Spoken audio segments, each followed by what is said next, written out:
Who's gone? Guy makes one hell of a diversion, doesn't he? Hey, you're hurt. Lady, I'm fucking dead. Well, that doesn't give you the right to be rude. So last week, Hollywood lost a fantastic actor and probably one of the last great good human beings in the industry. And that would be Treat Williams. You know, he was definitely a real treat. He made a lot of random B movies and stuff. I'm pretty sure everyone has seen him in at least something, right?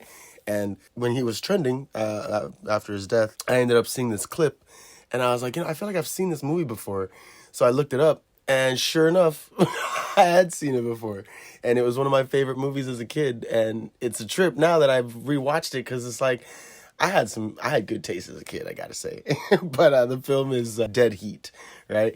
And it stars Treat Williams as Roger Mortis. It's like rigor mortis, if you think about it. And Joe Piscopo as Doug Bigelow, his partner. They're both cops, right? So pretty much they get called into the movie starts off with them being called into this robbery in progress at this jewelry store. But the people robbing the jewelry store, it's these two dudes, they look like all like their faces look all decomposed and shit, like they're all ugly, and they're just shooting at the cops and just getting lit up. They're just getting fucking shot everywhere, and they're not going down. And it's a trip because, maybe they have bulletproof vests on, but they're also being shot, everywhere else besides the chest, and they're just not going down. So finally, after being like ran over by a car pretty much, they, kill him and they take him to the morgue, and the people at the morgue corners are like, hey, these people are like certified dead already. Like they're already in the database. They're, their prints and everything. Like there's no way they could be like back walking around, let alone robbing a place. So what the hell's going on, And they find out that there was this chemical added to the body. They trace the chemical to this company called Dante Laboratories, right? They're probably like some pharmaceutical company that makes like vaccines and shit or like whatever, and like trying to cure cancer and all that good stuff. And they go over there and they end up getting the help of this receptionist, and she ends up trying to let them know like, hey, everything's cool here, like don't worry about it. And so as they're talking to her, they end up like kind of doing a little bit of snooping, and they end up finding this room with this crazy grand machine in it, right? It's this super futuristic random ass machine. And you find out that machine in fact is the regeneration machine, right? It like brings things and tissue back to life somehow. It reestablishes the soul somehow. And it's able to bring you back to life. And they end up finding that out because when they find that machine, they get attacked by this other zombie-esque creature, way more freaky and gross and disgusting than those last robber dudes. And the creature actually kills Roger, and it's by accident. He ends up being trapped in this like air compression chamber. And literally has the oxygen sucked out of his body and he dies. So what do? They, like any normal 80s cheese film, we'll put him on the regeneration machine. We got to bring him back. So they put him on the machine, brought back to life, and he finds out that he only has like 48 hours to live because the machine hasn't been perfected, and his body is going to decompose in like 48 hours. And he finds this out by the woman that they end up having help them. She ends up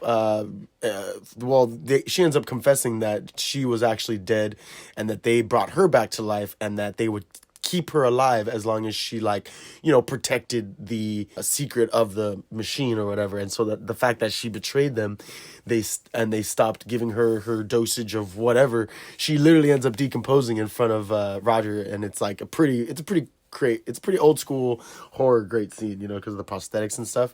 And then they end up finding Doug dead. They end up murdering his partner. And then so what is he gonna do? He's gotta go avenge his partner and avenge this woman. So he finds out that it's actually like the director of the morgue that he's trying to help these rich elites to live forever. And it turns out one of the elites is actually fucking Vincent Price. It's so cool. Like as a kid, I didn't realize it was Vincent Price, of course, but now rewatching it, it's like, holy shit, it's Vincent Price. He's the villain. He's like kind of the villain of this movie, and he's super badass. It's like, and he's all old, so it's just he's all creepy looking. It's crazy. And he ends up so it is this group of rich elite people that just want to live forever, and the head of the morgue just help them, put everything together and create this machine with the help of this Asian guy, random Asian guy, who I guess is the one that they got all the tech from, probably from like overseas, to help create such a machine. And that guy actually has a great scene where he's there.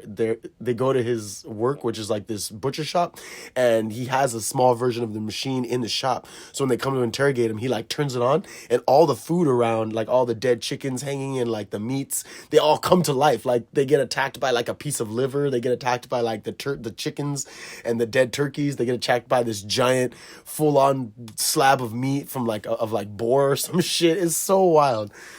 So all those guys collectively, the Asian guy, the morgue guy that has all these bodies to use and test, the operations manager or whatever of the morgue, and then Vincent Price's main villain of being like a rich, fucking creepy asshole that wants to live forever. They end up creating this machine.